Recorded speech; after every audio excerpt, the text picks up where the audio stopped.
And good afternoon. Thanks for joining us today's AEN agenda hearing on Monday, March 13th, 2023 at 1:05 p.m. We convene in room 224 in video conferencing and being streamed live on YouTube. Because of our meeting happens with our tech stuff, we will reconvene on 1:05 p.m. on Wednesday, March 15th in the same room. And because of our 90-minute time limit for each of our AEN hearings, there'll be a 2-minute time limit for all of our testifiers, and there'll be a countdown on the screen there, so please be aware of the timer. 2 measures on the 105, GM 501, Sharon Hurd, submitting for consideration and confirmation as the chairperson, Department of Ag, gubernatorial nominee Sharon Hurd, for a term to expire 12/31/2026. So, let's see. First to testify today is Ed Sniffen from the Department of Transportation.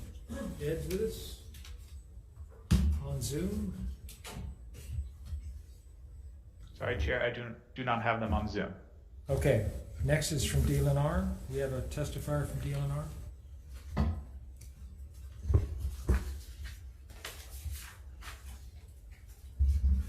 Aloha, Chair, Vice Chair, Committee members. Laura Ka'akua, Governor's nominee for the Deputy Director of DLNR. The department stands in support of Director Hurd's confirmation. And I'll stand on my support, but just offer one thing to share, which is that Ms. Hurd has met from the start with Chair Chang and myself, and has been very collaborative and very solution-oriented. And so we appreciate working closely together as DLNR and Department of Ag. Mahalo. Mahalo. Next on Zoom is Glenn Sacco with the County of Hawai'i Department of Research and Development. Is Glenn with us today? Aloha, Glenn. Hi. Good afternoon, Chair Gabbard, Vice Chair Richards, and members of the Committee on Agriculture and Environment. My name is Glenn Sacco, Economic Development Specialist with the Department of Research and Development, County of Hawaii. I wanted to stand by my written testimony that I had submitted earlier, and just wanted to emphasize that the County of Hawaii strongly supports Sharon Hurd for the chairperson of the Department of Agriculture. Thank you very much. Thank you, Glenn. Next is Michelle Galimba from the Kohili Ranch.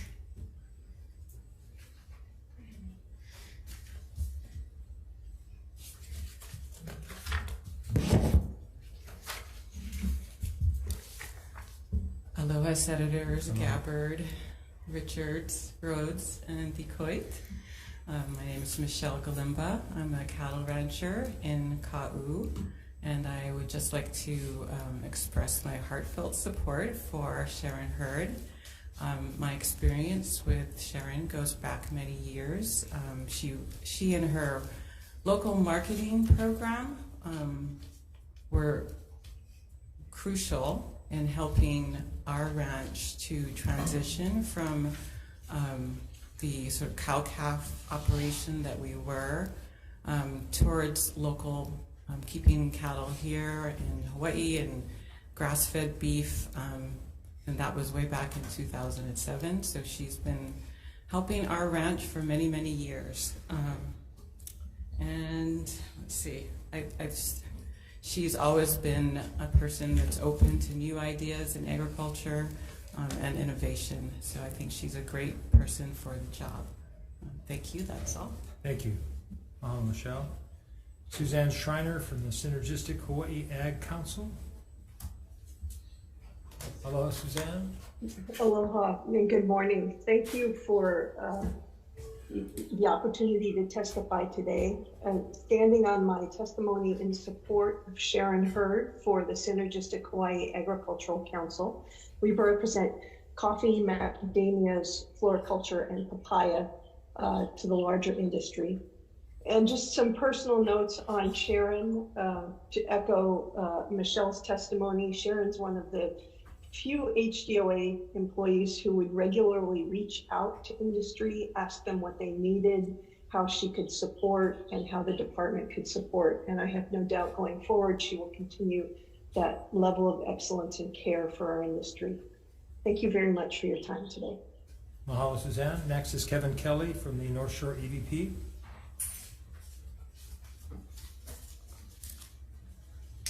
Chair Gabbard, Vice Chair Richards, Rhodes, and DeCoy, thank you for the opportunity to testify in support of Sharon's nomination. As I mentioned in my testimony, Sharon recognized the need for food safety in our agricultural system 6 or 7 years ago when I first approached her, and really helped start our organization by funding a special crop block grant to a small nonprofit that had no track record. It paid off. Since then, she's worked with us on lots of different projects and us with Department of Ag as well. And she has always been positive, has always been resourceful, and always really searching for the solutions that will work for everybody. So I strongly support her appointment. Thank you. Mahalo, Kevin. Next is Lauren Zerbel from the Hawaii Food Industry Association. Lauren, you with us? Hi, Chair. They're not currently on Zoom. Thank you. Ashley Lukens from the Funder Hui on Zoom. Sorry, Chair. They're also not currently on Zoom. Okay. Micah Munakata from Ulupono Initiative.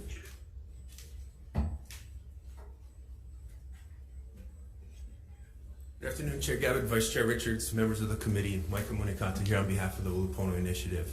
We'd like to stand on our written testimony in strong support of Ms. Hurd for the nomination of chairperson for the Department of Ag. We've always been able to collaborate with Sharon over the course of many years. She always has the producer on the back of her mind when looking out for agriculture. She's always doing those check-ins. You'll hear it from various testimonies that I'm sure you have that have been submitted across the industry, that they're very supportive of her because she does check-ins. She does reach out to folks and she wants to find solutions. Sometimes creative and innovative solutions are needed. And you also need to have the mentality to go get it. That's what Sharon has. She has that tenacity to go out and get the funding at times when it's not there. For a department that has under 0.4% of a budget, you need someone that's going to go find it. Sharon has that. So thank you very much, Chair. We look forward to working with her as the chairperson of the Department of Ag. Mahalo, Micah. Next is Chris Van Freddy from the Hawaii Coffee Association on Zoom. Aloha, Chair, Vice Chair, members of the committee. Chris Manfredi, Executive Director of Hawaii Coffee Association. Would like to stand on written testimony in strong support of Sharon Hurd for the chairperson of the Department of Ag. We've been working with Sharon for a decade and a half. She's been a go-to for us in the department. She's been proactive. She's one of the hardest working people in government today in Hawaii, in our opinion. She's helped us in more ways than we can even begin to count. She's got a proven track record. We know she'll start working for Hawaii's producers on day one. You know, the coffee industry now is facing a number of layers of crises with COVID recovery, inflation, labor shortage, coffee leaf rust, to name but a few. We need strong leadership right now. A number of projects are progressing through the Department of Ag. We need strong leadership right now. We can't afford to any on-the-job training. So we appreciate your strong support, along with ours, for Sharon Hurd for the Department of Ag chairperson. Thank you. Aloha. Mahalo, Chris. Nicole Galase with the Hawaii Cattlemen's Council. Alan Gottlieb on behalf of the Hawaii Cattlemen's Council, Chair, Vice Chair, members of the committee, will stand on our testimony and response. Mahalo, Alan. Next is Brian Miyamoto, Hawaii Farm Bureau. Thank you, Brian. No hats allowed. Yeah, you saw the sign. I did, Chair. It's a bad hair day. Good afternoon, Chair, Vice Chair, members of the committee. Brian Miyamoto here on behalf of the Hawaii Farm Bureau. The Hawaii Farm Bureau stands in strong support of the nominee. We believe she has the skills, background, experience to take not just the department, but our industry forward where we need to go. On a personal note, I've known the appointee for 15 years, essentially when she started. So I have a personal relationship with them. I agree with many of the farmers and the ranchers and the organizations, a lot of them are part of Farm Bureau. So she has done work that has helped not just our organization, not just the individual farmers and ranchers, but our industry. So we ask the legislature, the Senate, to confirm Sharon Hurd for Chairperson, Department of Agriculture. We stand in strong support. Thank you, Chair. Mahalo, Brian. Nancy Redfeather from the Hawai'i Seed Growers Network. Person is not here. Jerry DiPietro from Hawai'i Seed on Zoom. Aloha, Senator Gabbard, Vice Chair Hello. Richards, members of the Agriculture and Environment Committee. Hawai'i Seed stands on our written testimony in support of the governor's appointment. I am Jerry DiPietro from the Kona Moku on Kauai. We believe Governor Green has put forward an excellent appointment nomination of Sharon Hurd to chair the Hawaii Department of Ag. We acknowledge that the Department of Ag has been woefully underfunded for some time, and for something as important as feeding ourselves and others. The networks of farmers and ranchers are valued, resourceful, hardworking people, a true asset to the economy. We can grow enough abundance for all, even with loss or challenged crops. Biodiversity is our biosecurity. Sharon Hurd is someone who says yes to helping, yes to pivoting, to better planning. She is known already as a leader, an active participant with proven integrity and positivity. It is crucial for our island chain to have a thriving Department of Ag. Being here isolated in the Pacific Ocean on multiple islands, needing multiple sets of equipment and liaisons in place, ready for everything, everywhere, all the time, we must actively control what we can control. Not being food secure is a precarious situation, especially as supply chains are weakening and costs are on the rise, leaving us vulnerable. Not being food secure is a health and economic crisis. We strongly feel Sharon Hurd will move the department and build a system to help farmers, ranchers, seed networks, and value-added product producers.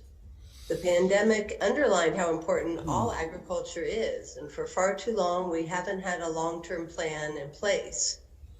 We have created harm with invasive species and soil erosion. So let's start with Sharon Hurd. Let's all help the Department of Ag make a brand new plan. There's room for all. Farmers know a lot. Time Mahalo, for the Jenny. HDOA. Thank you. Mahalo. Mahalo for your testimony. Next is Hunter Hevelin from Hawaii Farmers Union United.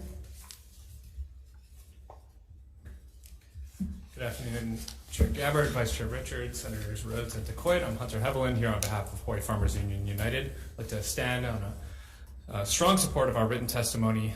We've had the fortunate opportunity to work with Sharon Hurd over the past number of years and have found her to be a strong supporter of farmers and ranchers of all size, as well as being an innovator in realms not regularly known for that, often namely, we could say government and agriculture. And so we believe that she is uniquely poised, having developed trust with producers across the state to help lead the charge to address some of the goals that we've set forth for ourselves, and strongly support her nomination. Thank you. Thank you, Hunter. Carol Okada. Ted Radovich on Zoom. Ted, are you with us? Sorry, Chair, they're not currently on Zoom. Thank you. Dave Chun on Zoom. Sorry, Chair, they are also not on Zoom. Okay, that's it. Anyone else wishing to testify, please come forward. State your name. Thank you. Chair, Vice Chair, members of the committee, Chris Sarayasu with DBIT.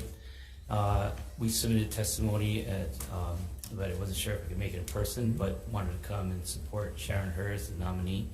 As DBIT, we work closely with Department of Ag, especially with the Agribusiness Development Corporation as part of our attached agencies. So we look forward to working with her, and she's been a great partner so far. So thank you very much. Thank you, Chris. Anyone else? Please.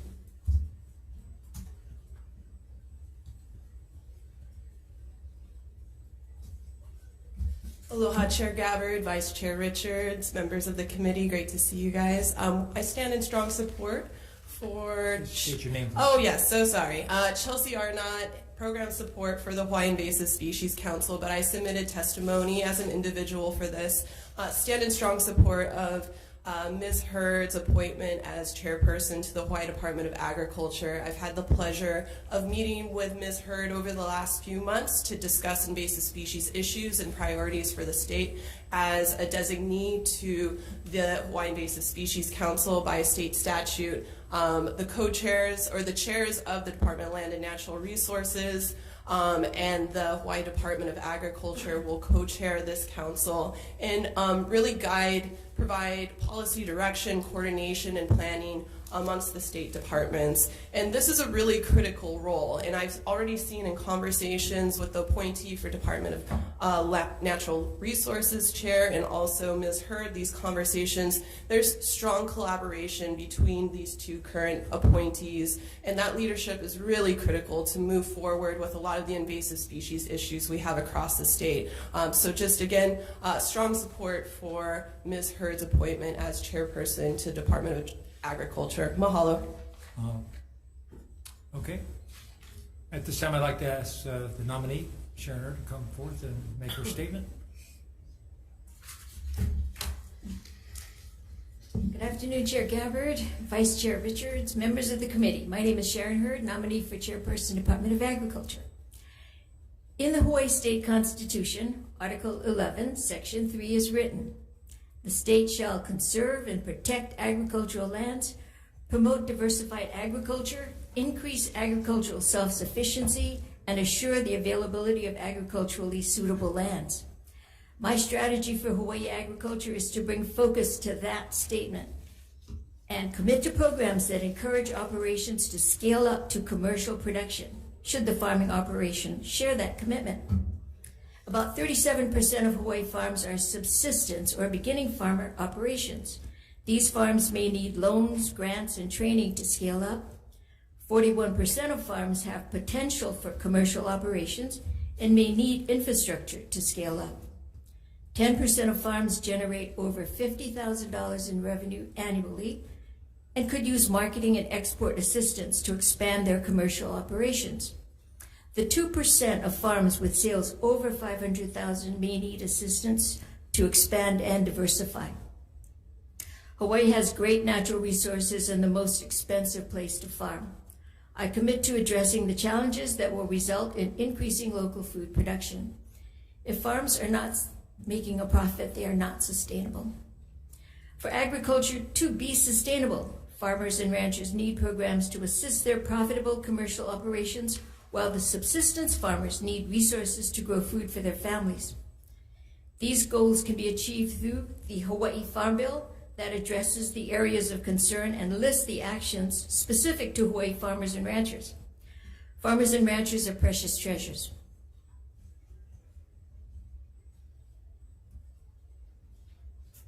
Excuse me. They work when no one is watching. I'll get myself together. They work early, late, rain, wind, heat. These are normal conditions for them. Excuse me. And they take on the risks of farming to produce food. The supply chain for local food would collapse. Without the farmer producing the raw materials for value-added processing, that would lead to Hawaii increasing reliance on imports. The Hawaii Farm Bill contents is outlined below. I handed it, you all have it, and is a start to how we can support the viability of the farmer and rancher. It has been provided as a work in progress for your review and questions. Closing comments. Governor Green chose leaders for each department that are responsible for and accountable to the people of Hawaii. Excuse me. He chose me to serve as chair for the Department of Agriculture because of my past performance serving Hawaii farmers, ranchers, and producers with passion and energy, and trusted that was an indication of future performance. I respectfully ask for your consideration to serve as chairperson, Department of Agriculture, where I will be surrounded by a staff of hardworking, subject matter experts on Hawaii agriculture. If confirmed, I pledge to work hard for the 4-year term with no intent to leverage the experience towards another term or vocation. Serving as chairperson of the Department of Agriculture will be the capstone of my career. Thank you for the opportunity to testify. Ready for your questions. Thank you, Sharon. Members, any questions for the nominee? Senator Richards. Yeah, thank you, Chair. And Sharon, first of all, do not apologize for passion. I'm good with that. Because that tells us where our heart starts. So I'm very good with that. Questions, and I know you expect this Act 90. Yes. Where are we with Act 90? What is your commitment to making the shift that all of those leases come under DOA in a very timely fashion? The commitment to Act 90 is that we have already started implementing Act 90. We have been visiting with the principal players, which would be Keiki Ranch at Kapapala, and also with M&B, and we are on our way to an agreement. Director Don and myself, we've come up with a plan, and we are in, what's the word I want? Collaboration to move it forward. We are shooting for this month, but we will have to see how the wheels turn before we do that. There's 3, I think you have the map, right? The light green, the light blue, the dark blue. We're gonna work on the light blue first. Those are the parcels that have been transferred to us, and we're still looking it over. The Department of Ag is still looking it over. Then we'll work on the dark blue and then the others. But the top 2 on our list are Keiki Ranch and Kapapala. And I appreciate that, but what I'm talking about full implementation of what the intent of Act 90. Okay, that's important, right. And I don't want to take that away from you. No, so thank you for the efforts there. But what about the rest? Okay, Don's thing is in a year. At our department, we're probably going to take a little more time because we have to look at every parcel and make sure that there are no easements and hills and gullies and lawsuits and things like that. So we're saying that the first milestone is get the light blue done this year, and then we'll look at the other milestones. We fully intend, Senator, to bring the entire list over. But as you know, there's some of the parcels I'm going to be honest, some of them were schools and golf courses. Mm-hmm. So we're going to have to take those off the list. And as we move forward, we will go through the list and we'll get through them. I don't want to have a slippery slope and tell you 2 years, because then you'll be talking to me in 2 years. But we have every intention of moving them all over. Well, I want a slipperier slope in 1 year as a timeline for me.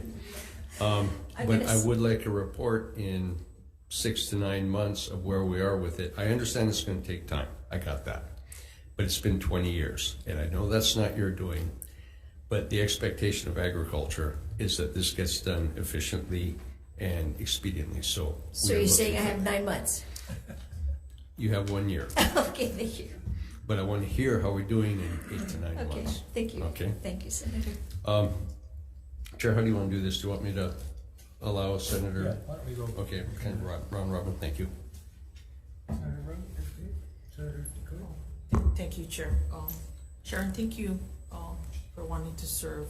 So, along the lines, I just want to say, he might say a year. I think your administration and the DLNR's administration knows exactly what type of land they are, easements or not. I think the delay, anything within 6 months, is too far of a delay. I think you read the mission of the Department of Agriculture is to preserve and make sure that those lands availability are to farm and ranch. Right.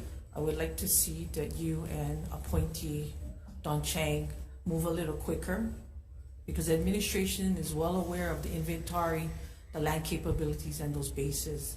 So tell me, how can you put a little more pressure on this or try to work harder?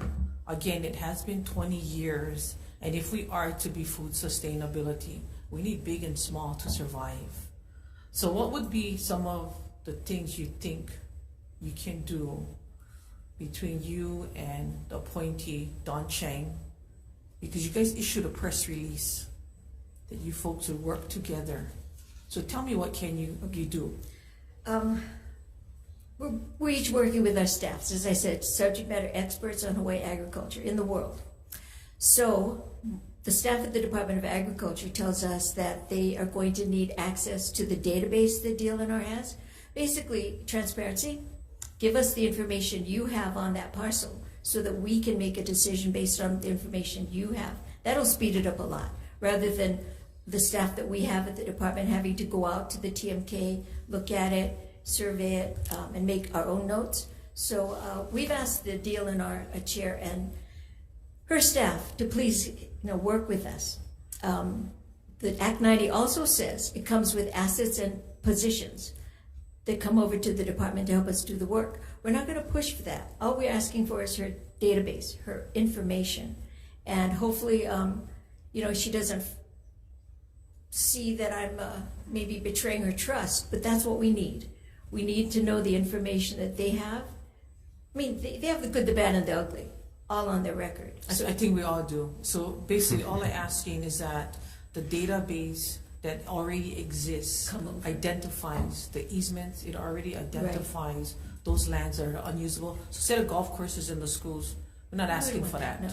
We're asking for all inventory of those with database to be transferred over, and you don't have to do a site visit. Sure. No. You can literally just look at the thing and just.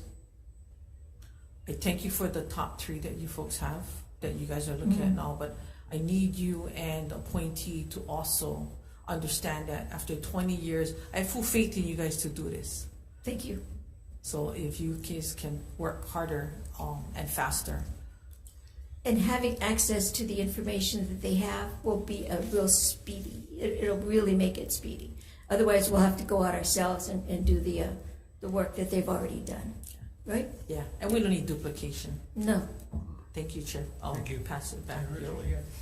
Yeah, I just have a whole laundry list, but you touched on the biosecurity, and I visited DOA. We desperately need to focus in on this. And you made comments about funding. What we're looking for is a leader that's going to champion agriculture, look for the resources, get the resources, and become a leader for our state in developing agriculture where it should be. Invasive species part of it. Okay, I because of your visit, Darcy has pulled my chain, and I've been to the same facilities that you've seen, and it is deplorable. It is deplorable. It is in need of upgrade or maybe even redo.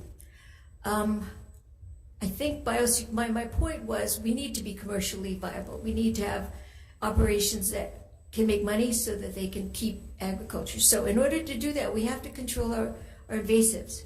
We have to have, as Darcy puts it, we have to know what's coming. So we have to be not only in the state, but we have to be out there. We have to ask people, what's bothering avocados? What do you have that's bothering livestock? What is it that you see that we can anticipate or maybe help you control? So that is part of the biosecurity plan. I've already met with Chelsea and Chrissy Martin, and they helped me develop this section 2 on biosecurity. These are the points that we have to work on. So we understand the biosecurity importance of catching it across before they come in, at the point of entry, and hopefully we can catch them before we have to control, because control is really hard. And Hawaii is actually the last line of defense to some of these invasives getting to California or to Asia, and we understand that our role is crucial. So we are going to be seeking the funding and facilities and testing facilities to try to help the world actually control invasives. Okay, Chair, let me add just a few more to kind of wrap it up. Okay. Thanks, Chair. What we're looking for is a master plan to move agriculture forward. We talk about food security in the state. We haven't done a lot to actually step forward and get that done. Your first swing up the bat coming into the legislature to promote yourself didn't go real well. No. I have to say that in the last several months, I have seen an outstanding improvement and the support you've gleaned from all of agriculture. So, question I have, you're going to support all agriculture, big, small, animal, plant, subsistence, large scale, small scale. Do we have your commitment to support it all? You have my commitment to support it all. And I will hold you to your word. Value adding, we need the facilities both for transportation, for cooking, whether it be a slaughterhouse, flash freezing vegetables, whatever. This will be part of the master plan, and I have your commitment to be supporting all of that. You have my commitment to support all that. Irrigation? Irrigation, as I said in here, is yes, that's a definite yes, especially the Kohala Ditch, and on. We'll be looking for federal funds through the IIJA for that. Okay, and you have a reputation of really going after grant funding to help us get this thing and launch this. I want this to work, and I think this this whole building wants you to make agriculture shine. And I'm ready to fully support you with your commitment, and I will hold you to your word as you can hold me to mine. So thank you, Ms. Hurd. Chair, I yield. Thank you. So I have a question for you, Sharon. This is my 7th year as the chair of the Ag Committee, and prior to this year, Department of Ag has been getting 0.3% of our state budget. We have a whopping increase to 0.5% for 2023. What is the one issue in Ag that keeps you up at night? What is the very first thing that you're going to do? What is your top priority if you are confirmed by the Senate? Moving agriculture towards commercial production. Okay, that's my top priority. How do I do that? I support the subsistence farmers, offering them, they can go to the farmers market when they increase, but if they choose to go into commercial, we have programs for that. Ag housing is a big deal. Part of commercial production, increasing commercial production, is providing the land and water and housing. So the thing that keeps me up at night is the $18 million Kunia Ag Park project that we have been advocating for and asking for the last 4 years. Our Ag Resource Management Division sees this project as producing, or the end result will be 24 ag lots. It's a 150-acre project, 24 ag lots, each 3 to 5 acre parcels, but with a house, with a home on the property. This allows the farmer to watch his crops against ag theft, protect against invasive species. And I understand, Chair, that it's only 24 lots, but if every one of those 24 lots goes into commercial production, that's a pretty big deal, providing food for the state. It's been 4 years. We hope that this year we can get that funded. Okay. All right. Chair. Yes. I need a couple of questions. Okay. So I'm glad you brought that up. The challenges that we've had, Sharon, is the request to put homes in ag parks. I find it really difficult when the bulk of the complaints come in is based on a home next to an ag parcel or ranch with the noise and the stench and the request of buffer zones. How do you address that, or would the department consider, if a home is there, that the department would maybe consider either compensation for that farm or ranch that now has to set a buffer back because of dust, noise? How do you address that in your department? The 150 ag parcel that we're talking about is described by our planner as the last bastion for agriculture. So it's really on the extreme end of Kunia. It's not residential. No, but I'm looking in general, because you guys have ag parks elsewhere. Okay, so that your department actually approved a home there right next to commercial farms with no other home that's been approved there. How will you address that if you are so strong about increasing biosecurity, food sustainability? I think that is like backwards, because the department also still charges those farms to rent that land, to also pay for water usage, and now no longer be able to farm that parcel that creates yield for that entity? That I will definitely have to work with our ag resource management, but the real issue is we need to redo our leases. I think we need to redo all the leases that we have, because right now we have a one-size-fits-all lease for the ag parks, and it allows livestock, row crops, orchards, and maybe what we need to do is to look at it and make it specific to what you're talking about, you know, compensate for buffer zones, handle noise issues, dust issues. And I don't know that the Right to Farm Act is a good way to go with that, but it might be that if you choose to live on ag property, it kind of comes with the territory, but we'd have to put that into our ag lease. I don't know that it's in there now. So on another note, if the home is there and the individual then decides to stop farming, how will you address the eviction of that individual that no longer farms, that still claims to hold, that still has that lease? Well, from what I understand, if you're not in productive agricultural, if the land is not being used for productive agricultural use, then we do have there's a process to evict, and I think we will then trigger that process.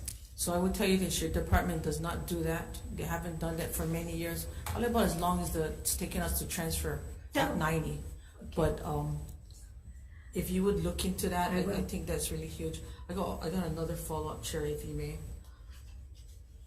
20 years ago, the department has been charging leases, or should I say people with water meters on Molokai, acreage assessment that the department has taken water meters from, have charged them acreage assessment on 35-acre parcels, knowing that your employees manually check those meters. I have an individual here that has a bill for $43,000 that had a bill, and he is one of 25 others. How are you going to address this while they're being told by the department that they need to write a letter, knowing that your department removed the meter and yet still charges them at the age of 75, 80, 85 years old that have retired? How can you remedy that when these individuals have been called into the department and have been given lip service, and now they hold delinquencies and these reminder notices that have continuously been sent? So they're not in farming, they're not using water, but because there's no meter, there's no way to track the fact that they're not using water. If your department physically writes down the meter, the usage of them, those employees have told your Honolulu office that they no longer have a meter there. So I'd like to know how you guys are still charging these individuals that are retired farmers. How can you remedy this? The remedy is to work with the farmers through our ag resource management office and find out, we have a side too. We have to check with our staff. Sharon, there's 20 years. That staff still has not worked well. I know exactly what is going on in that department. This has fallen on deaf ears. These are people that now hold delinquency and bad credit. So I don't know how you plan on cleaning up that section of it, but we just had one passed away. And she's holding, that bill is being now left for next of kin. Wow, that's terrible. That's terrible. But, maybe it's timely. Just this morning, I had a meeting with the mediation group, and they actually handle situations like that. You might be familiar with them. I know. I am aware because I actually made the call. Okay. And was told that this would have been taken care of, which is why the water bill within the MIS sits at over $1 million, of which the delinquency is not water. It's being charged by your office on acreage assessments of that land not under cultivation. So it's very timely that I had that meeting this morning with the mediation folks, because within a couple hours I'll be calling them and asking for their help with this. They don't advocate for either side, and so they'll take a good look at this, and I hope I can be back to you in a week, let you know the progress. I don't want them to advocate for either side. I just like them to do what is right. That these people are almost as if it's elderly abuse. and that they need to at least give them a written letter saying we're addressing this, but they send the same bill every month. And then when they call in, are being told, oh, just write another letter. I mean, what is going on in the office? And yet at the same time, we talk about morale. So I want to know how you're addressing the morale portion of it, whether or not you're cleaning house in there, or you're trying to just say, or you're going to take this back and say, well, what is this? This is 20 years, over 20 years. This is in George Harada's time on Molokai. That man has passed over 20-something years ago. So if you can work on this, I think that would be huge. I would work on it. That would be huge. I will work on it. And I will give this to you. Okay. Thank you, Senator. Okay, thank you. All right, thank you. Are we done? Yes. I can do it. If you need, I get one more question. Okay, you have one more? So Sharon, again, while most of your systems have been pretty updated with equipment and so forth, I know you are going to make a visit on the island on Molokai. Saturday. This Saturday. Molokai is the biggest reservoir system. 1.2 billion gallons. 50 feet deep. It flows in from the east of Molokai, Kalawao County, Kalawao water coming through. You know, that's the only island without a backhoe, without an excavator to actually do the labor work there. As part of the request, and many have said the state has underfunded the Department of Ag, I think the request has never been put in by the director. And I just could say this, and I'm hoping you as the appointee will consider looking at all your systems and your staffing needs, and the ones that have not been filled, just get rid of them and redo those staffing needs that you need. Tell me, how can you, or at least what will be your priorities in making sure as you visit all the islands that the priority for equipment for those employees that have actually went out and asked for many to help, and we've helped them graciously with our equipment. How will you prioritize and make sure they get the equipment necessary, especially on backhoe or an excavator, having to clean that areas out? And then the other thing is, I don't like the fact that you guys, your administration or your office has said, oh, we go contract them out. Because you know, you gotta get bonding and stuff, or you gotta have them under procurement. If you get broken pipe, how is the farms to get water if they're looking for somebody to contract out and dig the ditch to fix the pipe?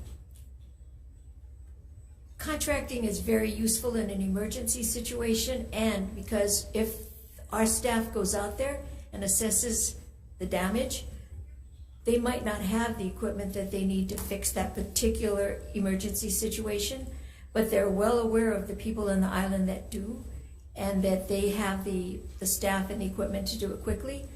I don't know that, well, I do know that we have put in one of our requests for the previous budget and this budget was $400,000 for purchase of equipment for specifically for the ag resource management people. It was not approved at the first under the EGA administration. We submitted it again. It was not approved.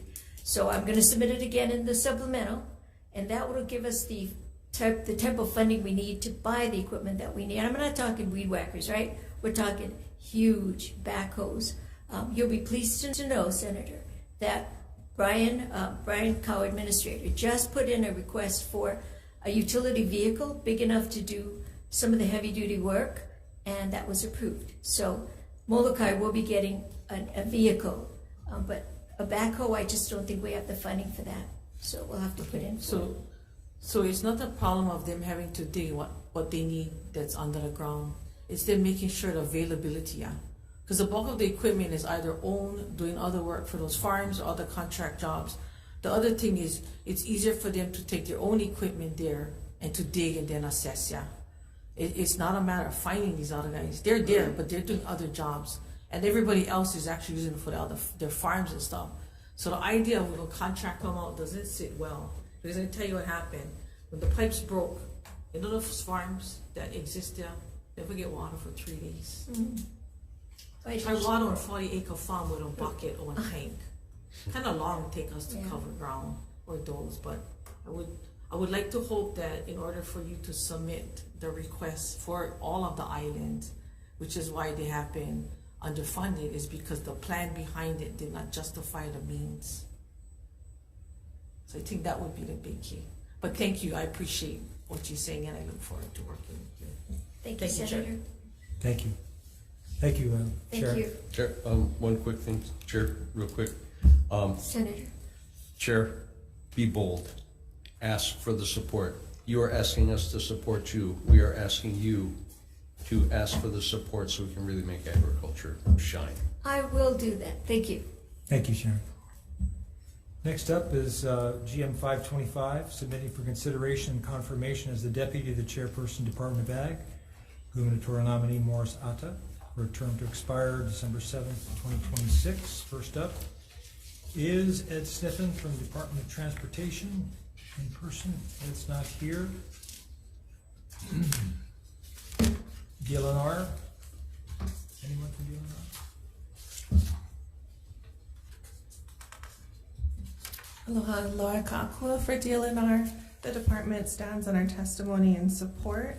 I did want to note that Mr. Atta's career experience spans multiple departments within the state, including prior employment at the Department of Land and Natural Resources. And so he understands the workings of the different departments and has been helpful in suggesting creative ways to move forward very important joint projects such as Act 90. So we support his nomination. Mahalo.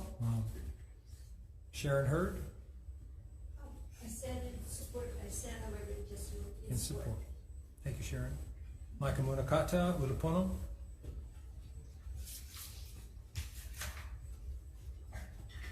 Good afternoon, Chair, Vice Chair, members of the committee. Micah Munikata here on behalf of the Uluponi Initiative. Just want to stand on our testimony in strong support of Morris for Deputy to the Chairperson of the Department of Ag. Morris is very, very knowledgeable and brings a lot of expertise to the role. Even to this day or present day, he's wearing another hat where he's working with the Ag Loan Division to really help to provide much needed capital to a lot of our producers. So, just with his roles within department with land and with ag loans, it's quite an extensive resume to really help farmers move forward. So I know he wears many other hats, but I'm just very supportive of Morris moving forward in this leadership role with Department of Ag. Thank you, Chair. Mahalo, Micah. Nicole Galassi with the Hawaii Cattlemen's Council. On behalf of the Cattlemen's Council, Chair, Vice Chair, members of the committee, stand on our written testimony and strong support. Personally, I worked with Morris on Act 90 and other things probably for 20 years, and it's been fun. I just really appreciate it. Mahalo. Mahalo, Alan. Brian Miyamoto, Hawaii Farm Bureau.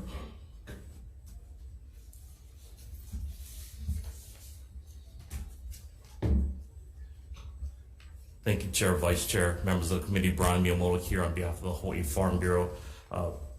We're in strong support of the nominee. The current deputy will be instrumental. You heard the Deputy DLNR say his background and his experience at DLNR, at Department of Agriculture in the Ag Research Management Division. We've been having a lot of discussion, especially today, about Act 9, about transferring those lands from DLNR over to DOA. We think Mr. Atta will be instrumental and critical in helping facilitate that. He has a background experience in the different departments in government, and we ask that he be able to continue in his role as the Deputy Director. The Hawaii Farm Bureau and our members stand in strong support of this nominee. Thank you for the opportunity to testify. Mahalo, Brian. Hunter Heveland from Hawaii Farmers Union United. Aloha, Chair, Vice Chair, committee members, Hunter Heveland on behalf of Hawaii Farmers Union United, stand in support of our testimony and of this nominee. I personally have had the opportunity to work closely with Morris over the past number of years in his role as deputy.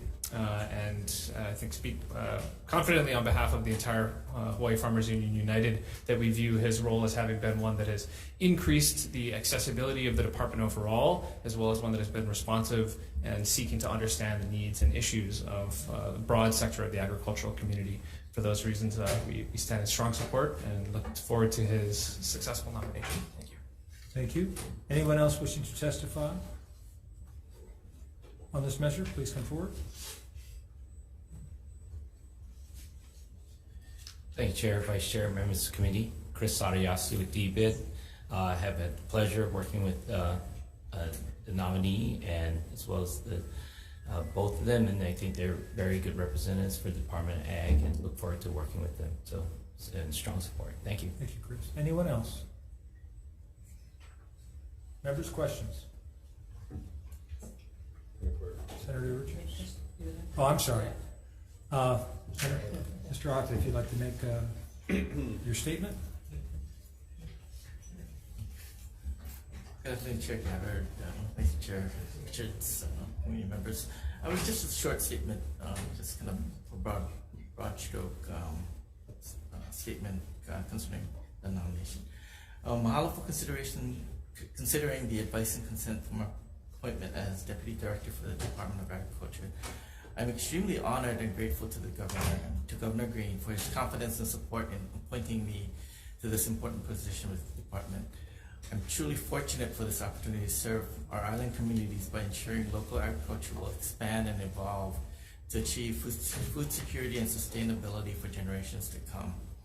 If confirmed, I will use my experience, knowledge, skills, and passion to faithfully execute the duties and responsibilities of this office to the best of my abilities.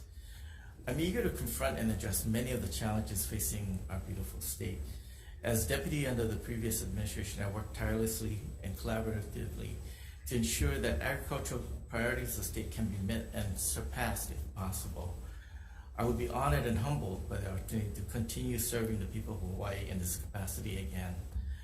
In order for agriculture to regain its former prominence in the state's economy and culture, we really need to fortify and significantly increase production capacity, simultaneously expand a consistent and reliable demand for locally produced agricultural products, and improve the means to get those products from agricultural producers to the consumer markets. Sincere efforts towards those goals are underway. However, they need to be pursued much more aggressively if we truly hope to be fully prepared for the increasing challenges of climate change, natural disasters, pandemics, and international conflicts. As deputy, I will do everything in my power to employ bold solutions and make persistent requests for adequate funding and resources to realize those objectives. Since you have my resume and prior written responses, I'll conclude my testimony here and glad to answer any questions that you may have. Thank you. Thank you, Marsh. Members, any questions? Senator DeCoy? Yeah. Thank you, Chair. Marsh, thank you for wanting to serve again under this administration. I just wanted to say I'm very appreciative, worked with you past couple of years, and I'm very well aware of your work ethics. The past couple of months, there's been a lot of rumors going around, and I always believe that a good work environment, not hostile environment, is what makes us very successful in our offices as we try to do the people's work. What is the best way going forward within working and a working environment makes you able to support your office and the people you work with? What are some of the things, because I've heard a lot of stuff. I mean, this building, if it could talk, my goodness. But I want to know, because we've always had our challenges with the Department of Ag, whether it been the past administration or before. I want to make sure that as we go forward, we have a good working environment, both with you and the chair with you in the office. How can we help you guys, or how do we help you guys to make sure the mission of the Department of Ag moves forward? Well, I think what we have are, very passionate individuals who, I think we all are pursuing, what is good for the department. From the standpoint of a working situation, I think we just need to pursue a working style that involves open communication and openness in decision making, and I think that's possible, and I think we can do that. I've been in my position, and basically my approach to things are we see a need, we jump at it, we go for it, and we try to take care of it. I would think that having a clear idea and vision about how we're accomplishing that, in terms of how we coordinate and deal with the multitude of responsibilities and priorities that constantly seem to happen in agriculture in particular. I do believe that part of this has to do with limitations on staffing and the lack of actual bodies to take care of everything that needs to be taken care of. I do think that if we can begin to chip away at our the lack of sufficient persons, staff, to handle all these different responsibilities. I think you've heard prior testimony about wearing multiple hats, and that's a direct result of lack of persons to actually fill these very critical responsibilities and roles within the department. And I think if we can work on that, it'll go really far in terms of reducing workloads and allowing people to focus and be, I guess, more effective. And and through the communication between all of these various talented individuals in these roles, I think that alone will alleviate some of the stress, tension, that we see within the department. So I know in my office, there's always tension because I'm always tensed. Yeah. In the Department of Ag, what makes you feel at your best? And when the prior appointee was before you, I try to look at whatever qualities and what will make her at her best. How can you be at your best? Because I need the people around me, as many of us do, to keep our offices going, to give us the right intel. I don't like to micromanage. I'd like to make sure that that individual supports me. So how can you, or would it be Sharon, how can you guys both support each other with having the type of staff that you guys need to support each other to help the department and the farmers and ranchers? What will it need? What would you need to do that to help? For me personally, when I get thrown into a situation that needs to be addressed, I like to just take the ball and run, and so if we could be clear on what our respective roles are, and I do understand that there's a need, and there's a very strong need to communicate and collaborate and know what we're doing, but I do think we have so many things and so many balls in the air. We oftentimes have to just take the ball and run, and so I tend to do that, and probably we probably should be checking in and coordinating that way, but I do think just by the very nature of the work and the volume of the work and that's probably the key to getting things done, staying in touch, communicating, coordinating, but also allowing everyone the discretion, the freedom to run with it. Okay. Thank you, Mark. Thank you, Chair. Richards? Yeah. Senator Richards? Yeah, thank you. Yes, thanks for stepping up and willing to do some things. I think we have heard a lot of testimony about wanting to do something different with Department of Ag. It's been a lot of statements about silos, and I completely agree that those silos have existed. paradoxical in agriculture. We're talking about silos, right? But on that, to the point, we've got to break that down. And as a deputy, in my mind, your job is to fully support the initiatives of chair and go forward. But we also, and I agree with you, taking the ball and running, getting it done. Chair Gabbard pointed out that the budget for Department of Agriculture has been about 1/3%. You could even say it's a rounding error in our state budget. Department of Ag needs to be more. Talked about the morale, and we'll get a lot more work done if we have a high functioning group. I've met with a lot of your people, and they are really good people, but they need to be given their head so they can run with the ball as well. What are you going to do as far as moving these things forward? You come from DLNR background. How quickly are we going to get Act 90 acted upon? I'm holding you guys. I totally agree with you. I've been pushing very aggressively to try and get Act 90 moving. And I think one thing that we do need to, kind of resolve and be on the same page on is exactly what does it take for lands to be transferred and without hindering or interfering with our respective departmental priorities and missions.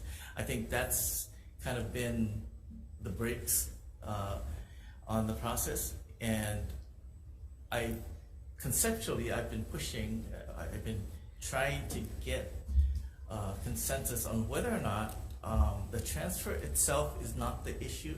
If what you're trying to resolve is the ability to carry out your missions, there are vehicles and legal mechanisms available to make that work regardless of who is in charge of the property. So I've been trying to push that perspective. But in terms of actual, if you're talking about concrete movement and how do we do that, I think what Sharon brought up is correct. I mean, with the collaboration that she and Don Chang have been having on getting some movement based on previously identified lists is clearly the first step towards getting movement of actual properties over. And the approach of getting as I've heard this referred to previously as the low-hanging fruit. So I think, as Chair Hurd has said, if we focus on those, maybe we'll get greater movement on actual transfers happening. But I do think we do need to step back and look at the underlying rationale about how this can happen without it, I guess, being a threat or a hindrance to either agency's mission. Okay, so I'll push back. 19 years ago, I would have agreed. It's been 20 years. You have a year to get this done. Yes. And no more excuses. We need to get this done. So do I have a commitment from you? Yes, you do. And I just want to be clear on making sure that going into this, everyone understands what it is that we're talking about getting done, because honestly, I do not see Act 90 as a one-time event. I think it's a living, breathing, relationship between DLNR and DOA, that as suitable agricultural lands are identified, that they come over for Department of Ag Management. But in terms of what has been identified and what we know of as the universe right now, I think what you're saying makes sense. 1 year, you'll get it done. Yeah. It's simple. Anything that's in active agriculture that's under DLNR, put it in DOA. Okay, thank you, Chair. Okay. All right. Want to go into decision? Yeah. Okay. Good. I'll say I wanted to come over to the vote, so I can call it real quick. Yeah.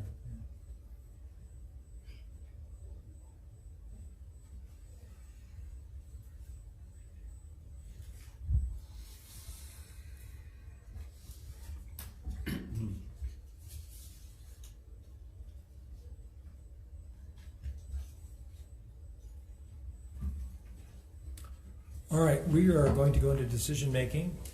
Thank you very much, Mr. Atta. So on the first measure, let's just take a brief recess. We're waiting for Senator Lowe.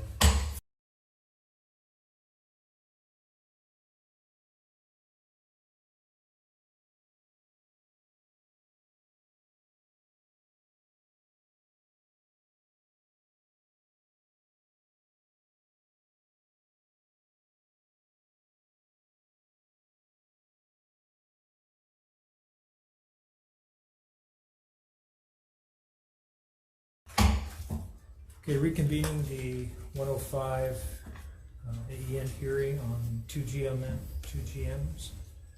On GM 501, the chair's recommendation will be to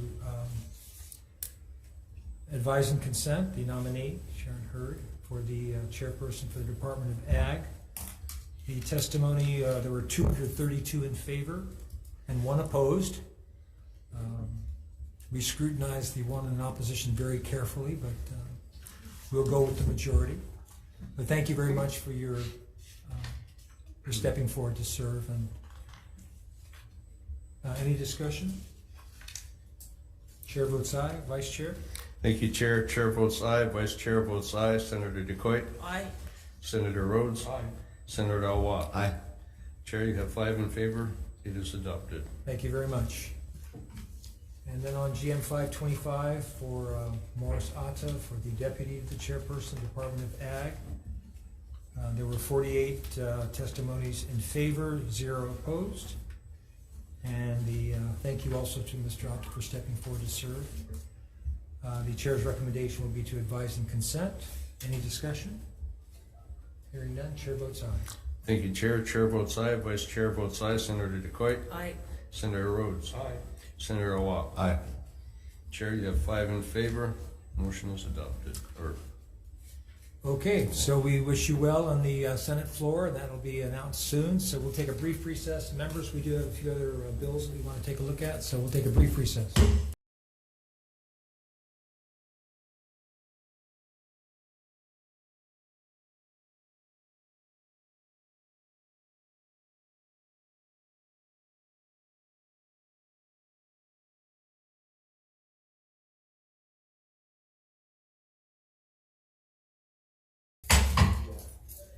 Okay, calling us back to order for the 115 AEN agenda. We have a number of measures on take up. The first is HB 307, HD1, relating to ag park leases, allows the Department of Ag to extend the ag park lease of any lessee who holds a lease with a remaining term of 15 years or less, provided that the land covered by the lease is 25 acres or less and located in a county with a population of less than 500,000.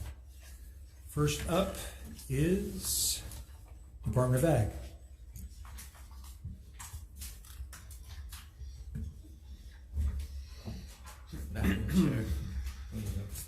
Morris Atta, Deputy for Department of Ag. The Department will stand on its testimony supporting this measure. Thank you. Thank you, Morris. Next is Brian Miyamoto from Hawaii Farm Bureau.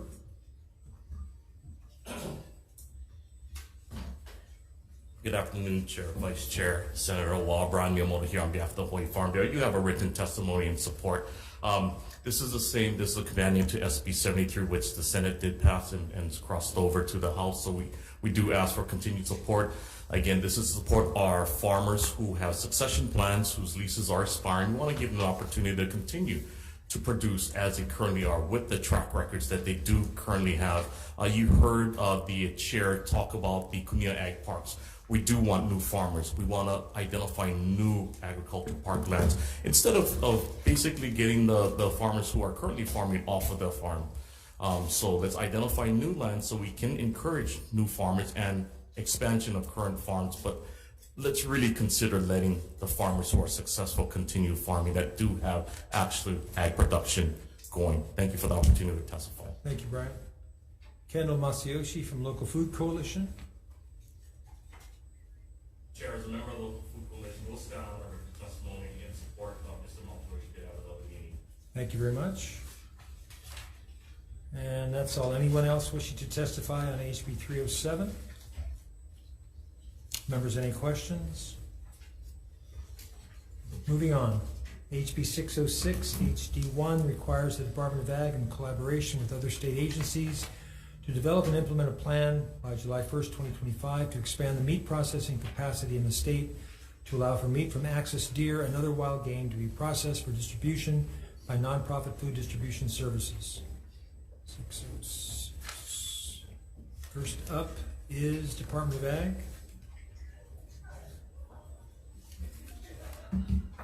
Good afternoon, Chair Gabbard, committee members. Morris Santa for Department of Ag. The department will stand on its testimony in support with comments that the implementation may take longer than anticipated. Thank you. Thank you. Next is Kathy Betts from the Department of Human Services on Zoom. Kathy, are you with us? Hi, Chair. They're currently not on Zoom. Thank you. Next is Angela Zhang from Roar. I don't see her here. She's not here. Hunter Hevelin from Hawai'i Farmers Union United. Chair, Vice Chair, members of the committee, Hunter Hevelin, Hawai'i Farmers Union, will stand on our written testimony and support. Okay, thank you, Hunter. Next is Brian Miyamoto from Hawaii Farm Bureau. Thank you, Chair, Vice Chair, members of the committee. Brian Miyamoto here on behalf of the Hawaii Farm Bureau. We support this measure. We thank you, Chair, for hearing this measure. We believe this is addressing two big concerns and challenges that we have here in the state of Hawaii. Maui County is dealing with the devastation of the axis deer, but we also have other wild game that's affecting not just our farmers, but our fragile ecosystems, namely feral pigs. So we want to be able to control these invasive populations, but also not waste the proteins and allow them to be donated and be utilized by nonprofits such as the food bank and other community feeding programs. So we do stand in strong support. We think this is really going to help address mainly the Maui axis deer problem. And again, I've heard many times that if you're not from Maui or Molokai, you really don't know the extent of how bad it is and what it is doing just to our farming community and our ranching community. But now that they're coming down to the urban core, they're posing safety hazards. Same with the feral pigs, which is statewide in all counties. So we do ask for your support for this measure. Thank you for the opportunity to testify. Thank you, Brian. Anyone else wanting to testify on HB 606? Yes, please come forward. Sorry, Senator. Peter Oshiro, Department of Health. I think our testimony may have gotten in late. We just thank you for having us. We stand in support of this measure and for you to answer any questions. Great. Thanks. Thank you very much. Okay, moving on to HB 607, creates an income tax credit for taxpayers who are farmers. Sure. Yes. If we have a clarification question, Sure. we're going to add. Can we ask while we're on that bill, or do you want to? On that bill, on 606? Correct. Yes, go ahead. Mr. Ata, please. Clarification on your testimony. This is for 606. Meat Yes. processing. You said it may take a little bit longer to. Yeah. The reason for it is that we used to have meat processing inspectors at the state level before, and when I believe, and I may be in error on this, but when for whatever reasons those inspectors were cut and our state program it got eliminated basically, Correct. and we relied on the federal program. That really took away a lot of capacity. To restart that certification program at the state level, I was informed by our animal industries staff that it could take a while to gear back up to the levels that we need to be in order to be properly inspecting meat for and I'm aware of that because I was part of the industry when the shift was going on, right. and we did it to save money for the state because we were financial issues. Right. But when we say it would take more time, give me a timeline. What kind of timeline? Because what we're talking about is actually retooling, and if it makes economic sense, the faster we do it, the better. I thought we did, but we had a recommendation to push it back a year, if I remember correctly. Okay, I need to confer with That's anyone fine. on the specific. Yeah, please do, but please get it back to the committee as a whole. Okay, great. Okay, thank you, Chair. Okay. Chair, quick question. Yes. questions? Morris, what is the cost for what would it cost to do a meat processing facility for?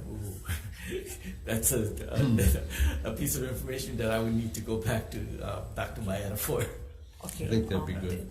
Can you get back to me on that? Yeah, I'll get back to him. Both Okay, those thanks. questions. And then a quick question for Department of Health. Okay. Hi, thank you for coming on. Has Department of Health cleared access there for sale? Yes, we have in the past. So what happened was that was under an agreement. We have a section of our rule that allows game animals that are inspected by a veterinarian post-mortem that we would allow that meat into commerce. Also. Yeah, so once the animal was killed, Yeah. then a veterinarian would actually be out in the field and would inspect it, and all they're looking for is to make sure that the animal is not diseased and carries anything that can possibly transfer to humans. Is it both state inspector and federal, or just state veterinarian? Our rule just says the animal health jurisdiction, so the Department of Ag could do it. According to our rules, what we did the last time, our AG says if there's a veterinarian available to actually inspect the carcasses, those carcasses can go through. That's allowed in our rules. So would Senator Richards qualify as a veterinarian if he was to inspect? If he's licensed in Hawaii, absolutely. Okay, thank you. Appreciate it. Thank you, Chef. Get it going. Okay, thank you. Okay, moving on to HB 607, HD2, creates an income tax credit for taxpayers who are farmers or producers of ag commodities, cooperatives, broadline distributors, or food hubs who ship products and ag goods between counties. First up is Department of Ag. Good afternoon, Chair, Committee Members, Morris Santa for Department of Ag. The Department of Staff is testimony supporting this measure, but would want to note that it may be appropriate to make a correction to the inclusion of a developer of a commercial building in this measure as not being appropriate. Thank you. Okay, thank you.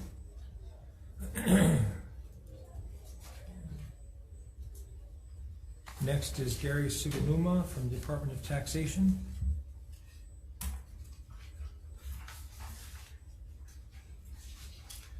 Chairman Gabbard, Vice Chair Richards. My name is Brian Davidson. I work for the Department of Taxation.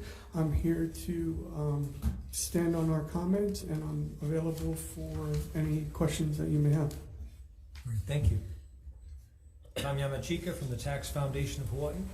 Tom? Thank you, Chair, Vice Chair, members of the committee. Tom Yamachika from Tax Foundation of Hawaii. You're hearing today a bunch of tax credit bills. We have kind of a general comment on all of them, and that is the tax system really is meant to take in revenue, not to give it out. So there are, I think, inherent difficulties in creating too many and too complex of a credit structure. On this one particularly, this one has a kind of a three-pronged statewide cap, which even the department said they can't administer. So if you want to make it, don't make it too complex. And there are other avenues available, such as subsidy programs that can be appropriated for, so you know how much you're spending and what you're getting for it. I'd be happy to answer any questions. Thank you very much for the time to testify. Thank you.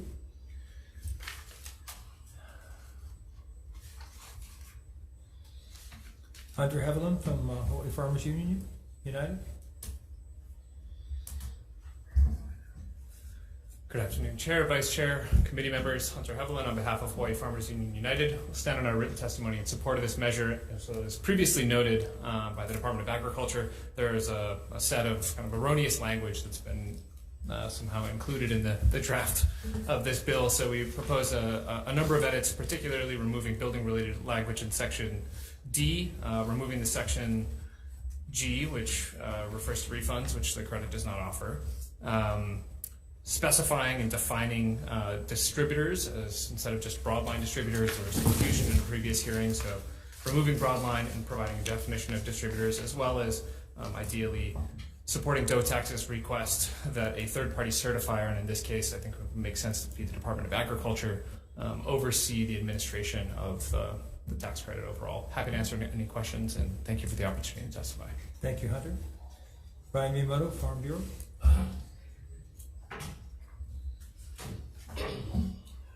Thank you, Chair, Vice Chair, members of the committee. Brian Miyamoto here on behalf of the Hawaii Farm Bureau. The Hawaii Farm Bureau supports this measure. We applaud you, Chair Gabbard, for hearing this. Our neighbor island farmers and ranchers are at a competitive disadvantage with our Oahu farmers and ranchers. A lot of their inputs will come into Honolulu, and they have to pay for freight to get it over to the neighbor islands.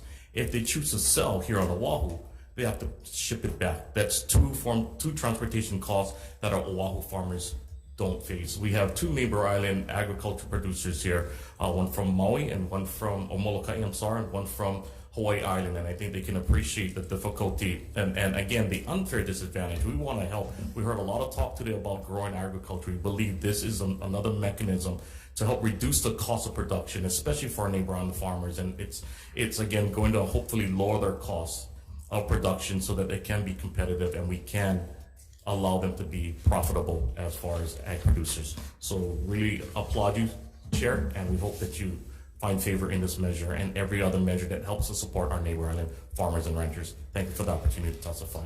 Mahalo, Brian. Lauren Zerbel from the Hawaii Food Industry Association.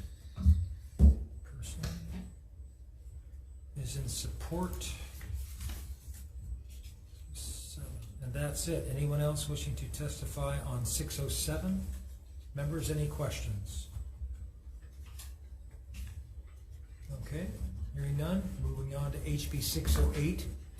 Establishes an organic foods production tax credit applicable to taxable years beginning after December 31st, 2023. 608. First up is Department of Ag.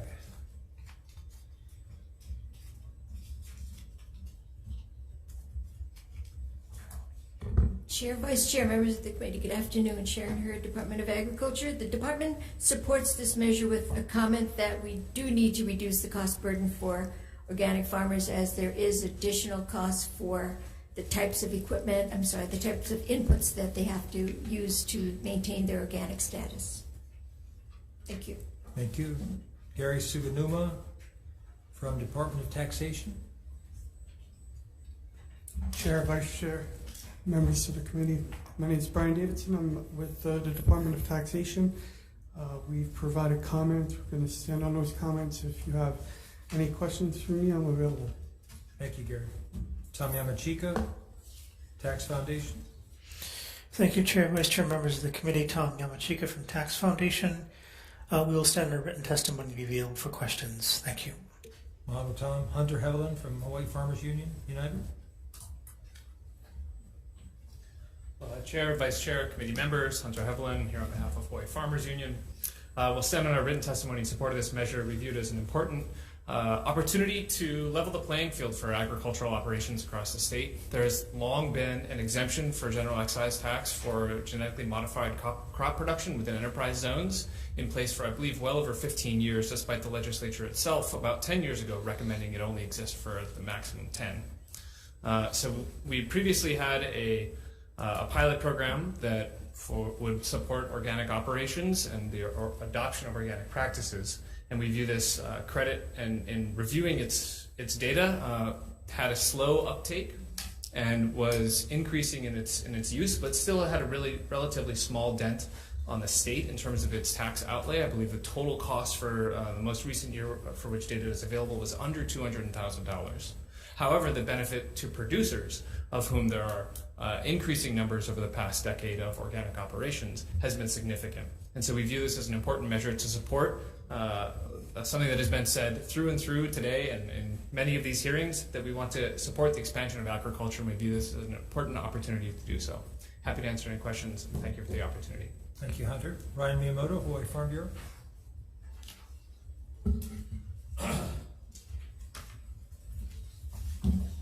Thank you, Chair, Vice Chair, members of the committee. Brian Miyamoto here on behalf of the Hawaii Farm Bureau. We're in support of this measure. We see a disturbing trend in organic farms here in Hawaii. 2012, we had 184 farms. 2017, it went down to 146 farms. 2021, which is an official census of ag, but according to USDA, it says anywhere from 50 to 90 farms. Between 2019 and 2021, there's a 10% decrease in organic farms. We want to increase organic production. So again, any opportunity, any mechanism to help lower the cost of production should result in the increase in ag production. So we ask for your support for this measure. Thank you for the opportunity to testify. Mahalo, Brian.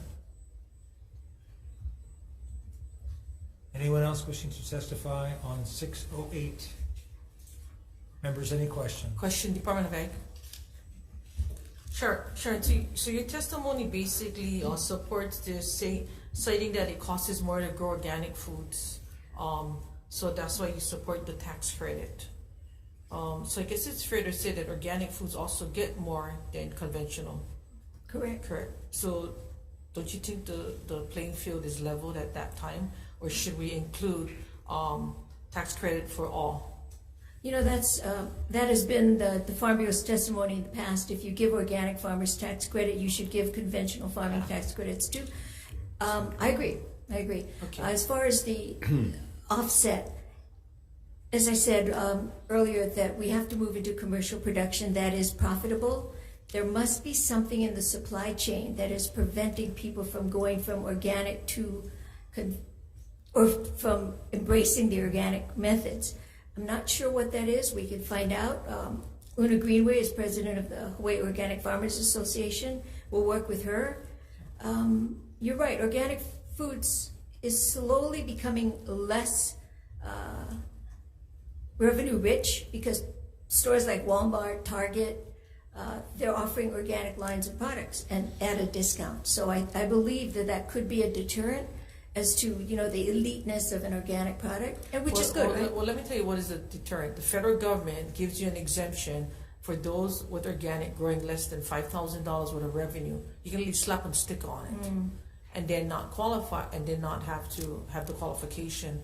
That's one of the major issues.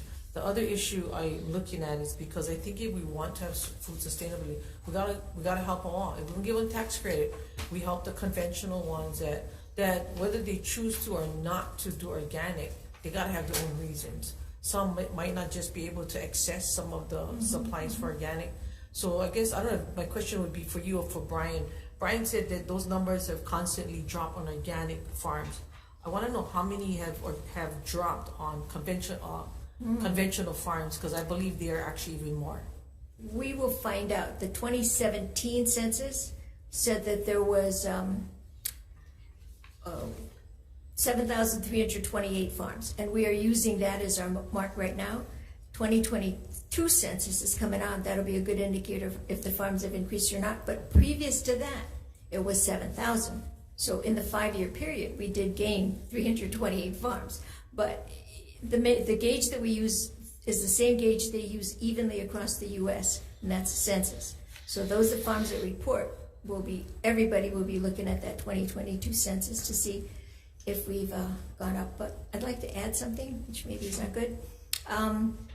Another reason for organic farming, that we want to promote organic farming, transition to organic farming, is years ago, the plant quarantine branch did a test. They just randomly took a box of organic lettuce.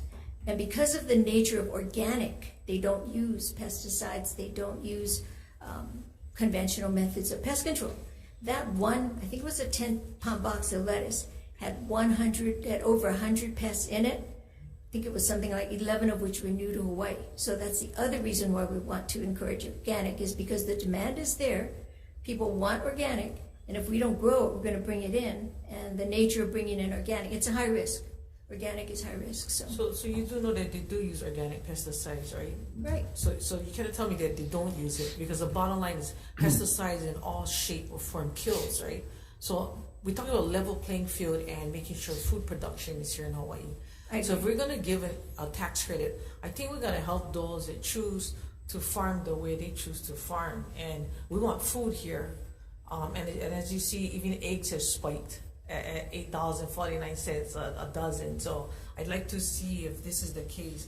That I will support it if we're helping those that are growing food and farming. So thank you. Thank you, Chair. Chair, just follow up real quick. Thanks, Sharon. I'm of the mindset that we support all agriculture. In the previous meeting at 105, we were talking about supporting all agriculture. One of my concerns is that this starts to segment, and that is a bad way to go for all agriculture. Now, something that Farm Bureau said supporting this to help out a segment of agriculture. I get, but to the point that Senator DeQuay said, we support all agriculture. What's good for one, good for all, because we need, 9-10 million pounds of food a day in this state, and we don't have near the capacity to do that. So we need to support all. The testimony from Farm Bureau, I'm inclined to support because it's trying to help out agriculture. And I get what you're saying, that with organic importing, we're importing potentially some bad bugs. And we already had the conversation earlier about invasive species. But to that point, we support all agriculture, and it's a choice. Not one's better than the next. It's just a choice of what we choose to put into our bodies. So I'm conflicted on this because I want to support all agriculture and not segment it. It would be difficult to oppose this, though.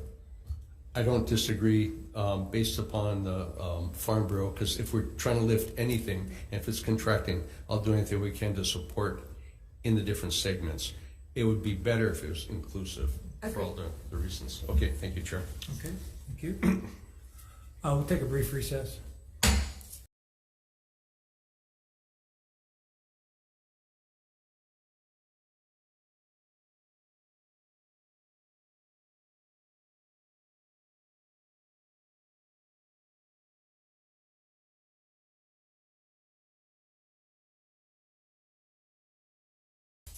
Okay, reconvening the 115 AEN. We're going to do some decision making. We've run out of time, so we'll do some decision making on the first 4 measures that we've heard, and then we'll do a continuation. I'll make the announcement for the continuation of this agenda after we do the decision making. So first is HB 307 relating to ag park leases.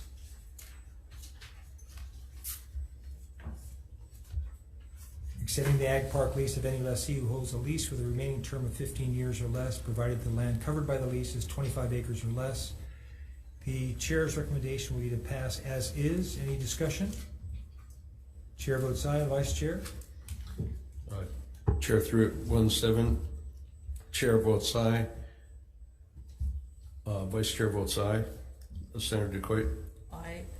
Senator Rhodes? Reservations. Senator Awa? No. Chair, you have 4 in favor. Motion is adopted. Thank you, members. HB 606 related to meat processing. We're going to go with the chair's recommendation would be to pass as is. Any discussion? Chair votes aye. Vice Chair? Thank you, Chair. Chair votes aye. Vice Chair votes aye. Senator DeQuay? Aye. Senator Rhodes? Aye. Senator Awa? Aye. Chair, you have 5 in favor. Motion is adopted. Thank you, members. HB 607, creating an income tax credit for taxpayers who are farmers, producers of ag commodities, co-ops, broadline distributors, or food hubs who ship products and ag goods between counties. The chair's recommendation will be to pass with amendments. We'd like to add the amendment that was made by the Department of Ag on page 3, subsection D, lines 13 to 18. The department respectfully requests that the legislature to remove the language, quote, developer of a commercial building, unquote, as it addresses a tax credit for renovation cost incurred by the entity for the taxable year and is not relevant to the subject matter of an inter-island reduced produce shipping tax credit as specified in the measure. So the amendment will be to remove the language, quote unquote, developer of a commercial building on page 3, subsection D, lines 13 to 18. Any discussion? Chair votes aye. Thank you, Chair. Chair votes aye. Vice Chair votes aye. Senator DeQuay? Aye. Senator Rhodes? Aye. Senator Awa? Aye. Chair, you have 5 in favor. Motion is adopted. Thank you, members. And then moving on to HB 608, establishing an organic foods production tax credit. The chair's recommendation will be to pass as is. Any discussion? Yeah. So, you know, I find it ironic that we continue to provide tax credits for an individual food producer when our challenge is to grow food instead of importing 90% of the food out of state. I would think that as an ag committee that we would support other food being grown and help those that are also struggling to grow food. So I will be voting with reservations. Thank you, Chair. Chair? I have the same concerns on this. I think we need to support all agriculture and keep it across, though I think it's good to keep this conversation going, so I'm going to vote with reservations to see if we can work on this a bit. Thank you. Okay. Chair votes aye. Vice Chair? Thank you, Chair. Chair votes aye. Vice Chair votes with reservations. Senator DeCoit? Reservations. Senator Rhodes? Aye. Senator Awa? Aye. Chair, you have 5 in favor. Motion is adopted. Thank you, members. And so that's it. We're out of time. So I want to, we're going to defer the remaining agenda. That would be HB 609, 610, 612, 619, 690, and 90, HB 972 until Friday, March 17th, 2023, here in room 224 at 1 p.m. So the last two on the agenda, you're not gonna roll over 1248, 1382? Those were already deleted, yeah. Oh, they were deleted? Yeah, yeah, they were deleted. Then go ahead, as the last two. Yeah, okay, so thank you very much. This meeting is adjourned.